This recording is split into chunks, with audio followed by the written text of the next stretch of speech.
Continuamos aquí en Poder Pensar y vamos a hablar sobre el suicidio, que es un tema muy delicado, pero que hay gente que hace muchos años que lo está trabajando aquí en Uruguay.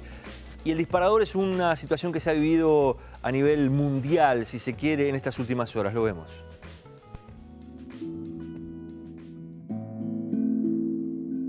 Lo que pretendió ser un homenaje al fallecido actor estadounidense Robin Williams de parte de la Academia de Cine de Hollywood ha desatado una gran polémica. Genio, eres libre, fue el tuit publicado por la organización que despertó el malestar de la Fundación Americana para la Prevención del Suicidio. Ese mensaje, junto a la imagen de Aladín abrazando al genio de la película, fue compartida en más de 320.000 ocasiones y aproximadamente 230.000 usuarios la catalogaron como favorita. El suicidio nunca debe presentarse como una opción. En este mensaje se presenta el tema en un tono demasiado positivo. Tenemos que hacer más para prevenir este tipo de muertes trágicas, manifestó un representante de la Fundación contra el Suicidio. Según cifras manejadas por la institución, en los Estados Unidos cada 13 minutos muere una persona a causa del suicidio, por lo que esta es una de las 10 principales causas de muertes en ese país. En Uruguay, las últimas cifras oficiales dan cuenta de unos 537 suicidios en el 2011, una cifra de casi 2 personas que se quitan la vida por día. Uruguay es el país con mayor cantidad de suicidios en América Latina, junto a Cuba. Hay más casos de suicidios en el interior del país que en Montevideo. La Valleja, 33, Rocha y Flores son los departamentos que tienen más muertes.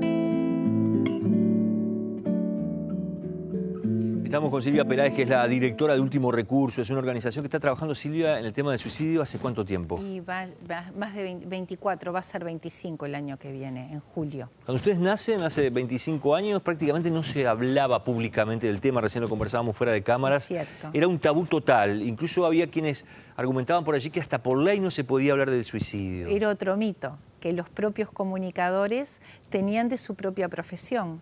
Es interesante ver cómo este tema atraviesa también desde el punto de vista de los mitos, inclusive a los trabajadores de la salud, que muchas veces nos vemos repitiendo verdades no científicas en cuanto al tema. De eso no hay que hablar. En aquel momento se argumentaba, no hay que hablar de suicidio porque eso convoca a que más gente se quite la vida. Era por ahí más o menos el razonamiento. Inclusive se hablaba de una ley, si tú recordarás, una ley que realmente nunca existió, esa ley, una ley en cuanto al periodismo. Lo que sí se considera de buen periodista no hacer una prensa amarilla al respecto, y hay normas que la Organización Mundial de la Salud ya en el año 2000 da recomendaciones de cómo se debe hablar del tema, pero no solo da recomendaciones de cómo se debe hablar del tema, sino que de 5 grupos target para las medidas de prevención, uno son los comunicadores. Quizás sea esto también la razón de este encuentro. Porque de última el tema empezaba a meterse bajo la alfombra, ¿no? Exactamente. Porque una cosa no es como tú decías, hacer una crónica amarilla o dar nombre y apellido, pero tampoco ignorar el tema, ¿no? No formarse, no informarse. Y, por ejemplo, cuando viene una figura tan pública como la de Robin Williams, es inevitable que sea informado, que las personas sepan, no podemos ocultar esa información, obviamente, y entonces, pero vamos a darla de forma lo más completa posible, que tiene que ver, como decían los colegas de la Asociación Americana de Prevención del Suicidio, por ejemplo, que una de las cosas tenía que ser que no hacer una apología del suicidio, porque una cosa es defender y admirar a la persona de Robin Williams, que fue un gran artista y aparentemente una excelentísima persona. Eso no quiere decir que su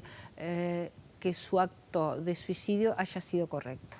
Porque después, horas después de esto que estábamos viendo, su esposa informa que hacía un tiempo se había detectado que él padecía Parkinson y que eso podía haber sido el desencadenante.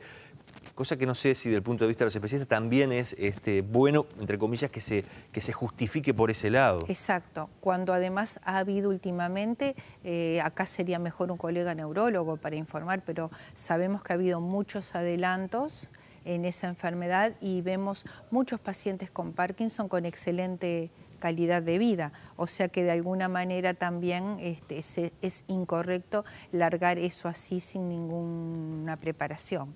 Lo que sabemos que era una persona que sufría depresiones y que se había hecho adicto a sustancias tóxicas y sabemos que las depresiones tienen cura y tienen solución.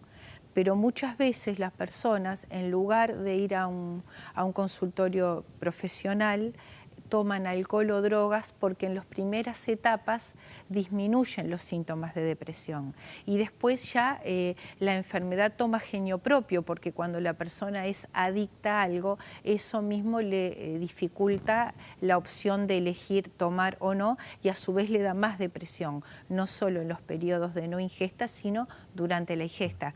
Digamos, se va haciendo una bola de nieve. Tú estás atando ahí un poco depresión y suicidio. ¿Es la causa fundamental o es la única causa? No, no es la única. Es más, muchos suicidas, muchas personas que se suicidan no están deprimidas, y algunas que están deprimidas no se suicidan. La depresión es un factor más, que cuando es tan importante sí puede llevar al suicidio. Pero además acá se ata con la adicción. Adicto viene del latín addictum, que es esclavo, quiere decir esclavo. Y creo que la etimología de la palabra esclavo nos da justamente, nos clarifica la situación en la que está quien es adicto a sustancias o a costumbres, y que si lo atamos con el suicidio, justamente no tiene nada que ver con un acto de libertad. Así no fuera un adicto, pero ni hablar en las adicciones, no hay persona con menos libertad que un adicto. Haciendo referencia a lo que tú decías de que con mucho cariño sus colegas de la academia, quizás endulzando la situación, y es entendible, pero no es adecuado que se diga a nivel masivo esa información, porque justamente si alguien no es libre es alguien que comete suicidio. El suicidio se comete en general cuando en los colores de la paleta tenemos uno solo. Cuando tenemos todos los colores, que es el trabajo profesional, mostrarle a la persona todos los colores, es excepcional que el suicidio se cometa. Entonces no es un acto de libertad. ¿Por qué se suicidan los uruguayos? Por muchas causas. Nosotros como base decimos que quien se suicida no quiere morir, sino dejar de vivir así, pero en su confusión toma un camino equivocado, el de matarse. Quiere, en realidad, en el acto del suicidio, del intento de suicidio, está expresando de una manera distorsionada algo que le sucede a él, que generalmente es inconsciente. Una especie de cambio. Ahí está. O una demanda de algo u otra cosa. El trabajo del buen suicidólogo es, con el consultante, descifrar realmente qué quiere decir verbalmente con ese acto. Y a veces es, si es un viudo, lo que quiere es un viejito, por ejemplo, irse a reunir con su esposa. Pero bueno, cuando se da cuenta que no es un pasaje que uno compra, sino que en realidad lo que se está es matando su vida y desaprovechando lo que le queda, no lo hace. Y así como tantas otras cosas, de repente los varones, ya que me preguntas por qué se matan los uruguayos, bueno, los varones, tanto en el Uruguay como en el resto del mundo, los desencadenantes están relacionados con la ingesta de alcohol, de drogas y la pérdida del poder. Las mujeres ¿Pérdida del poder en qué sentido? Y por ejemplo, un hombre violento cuya esposa se logra separar de él y pierde poder sobre su mujer. O un hombre que tiene un trabajo y vive la pérdida de su empleo. El desempleo es más que la pérdida del sustento, sino lo vive como una pérdida de poder y lo ata hasta inconscientemente por su construcción de género con un ataque a su masculinidad, por ejemplo. Silvia, vamos a ver en pantallas ahora los teléfonos que ustedes tienen, que son líneas de emergencia. Algunas de ellas funcionan las 24 horas para que personas puedan llamar. Contame una llamada tipo.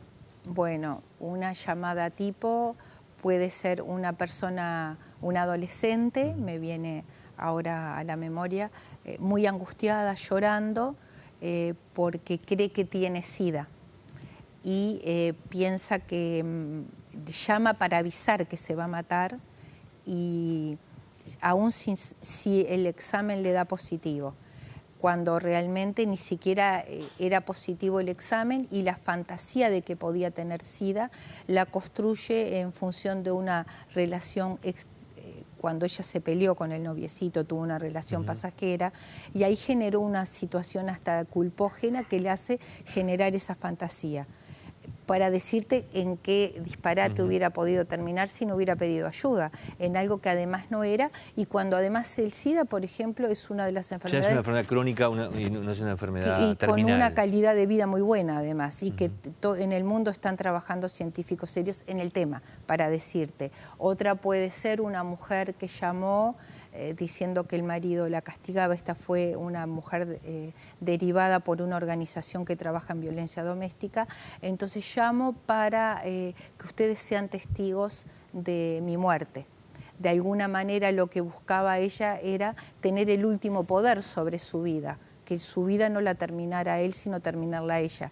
Cuando se pudo trabajar eso, vio que en realidad el verdadero retomar del poder en su vida es poder construir sus proyectos y su vida en dignidad y sin castigo, y fuera de los lugares donde la están castigando. ¿Les ha pasado de no poder evitar que la persona se quite la vida pese a estar haberlo llamado a ustedes? ¿Se dan esos casos también o no? En 24 años nos pasó solo 2 veces.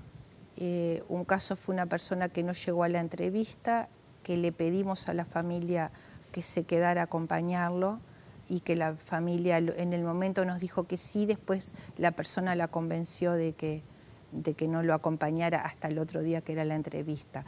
Y el otro fue una persona que no llegó a ir, que tampoco pudimos lograr que la familia fuera. Igual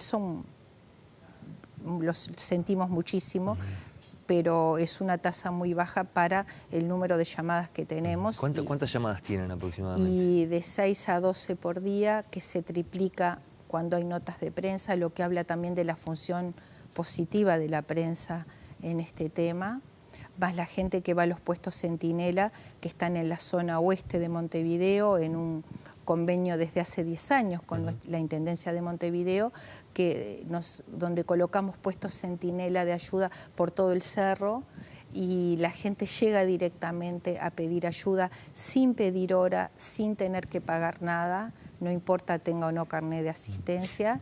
Sorprende, Silvia, que la mayor cantidad de suicidios se den en algunos departamentos puntualmente, y no son los que tienen más población precisamente. No es Montevideo, no es Canelones. ¿Por qué pasa eso? Bueno, depende, digamos, la suicidología la tenemos que ver desde actuar globalmente y analizarlo localmente, como dice la Organización Mundial de Prevención del Suicidio. Entonces hay parámetros generales, pero algunos globales y específicos. Por ejemplo, en Castillos, que fue una zona paradigmática, donde nosotros estuvimos trabajando casi 3 años, allí, y analizamos la situación, una de las cosas que se vio era que la gente tenía la fantasía de que había una sustancia suicidógena subterránea, y que ese mito era sustentado. Eso pensaban en el colectivo de ese lugar. Exacto, lo cual hace también replicar el comportamiento. Otra fantasía que tenían era que si se suicida una persona, Juan se suicida Pedro y Diego después. Y estaban esperando el tercero cuando se suicidaba el segundo, por ejemplo. Entonces, ahí había cosas muy vinculares, muy particulares, que pudimos ir mejorando. No tengo idea cómo está ahora, pero hubo momentos que llegamos a tener número 0 de suicidio mientras estuvimos trabajando. Pero, por ejemplo, en Nueva Palmira es otro lugar donde estamos trabajando, donde ahí vamos a Palmira y a Carmelo por respaldo de la propia comunidad, claro, que se juntó para renovar el contrato y que podamos seguir yendo, lo que habla también una actitud de compromiso. Bueno, allí es un nivel socioeconómico muy alto con el puerto, por ejemplo, pero aparecen otros temas. Y en Carmelo un tema que aparece es la adicción a las compras y como a una vida un poco aporteñada, que a veces ¿Y cómo no puede puede derivar ser eso después en el tema del sostenido. suicidio? ¿Cómo Y, se puede atar una cosa con otra? Por ejemplo, porque vimos que había adicción a compras, como compradores compulsivos, fue uno de los puntos, en una ciudad de una gran cordialidad y una gran florecimiento y gente muy hospitalaria, pero como que ese era un punto más la adicción a las drogas. Te digo para decir, bueno, en la zona oeste cuando empezamos a trabajar, algo que ya mejoró mucho, pero por ejemplo en el Casabó, los padres de familia querían suicidarse porque no tenían que darle de comer a los hijos, por ejemplo, pero también eso va variando, van bajando las tasas, pero también las causales, ¿no? Entonces, las causales son múltiples también según la región. Sí, está claro. ¿No? Silvia, gracias por acompañarnos, se nos ha ido lamentablemente el tiempo, pero bueno, nos parecía que esa situación que veíamos con este actor conocido mundialmente daba como para poner también sobre la mesa nuevamente el tema aquí en Uruguay. Gracias por venir. Al contrario. Nosotros nos vamos a la pausa y ya seguimos aquí en Poder Pensar.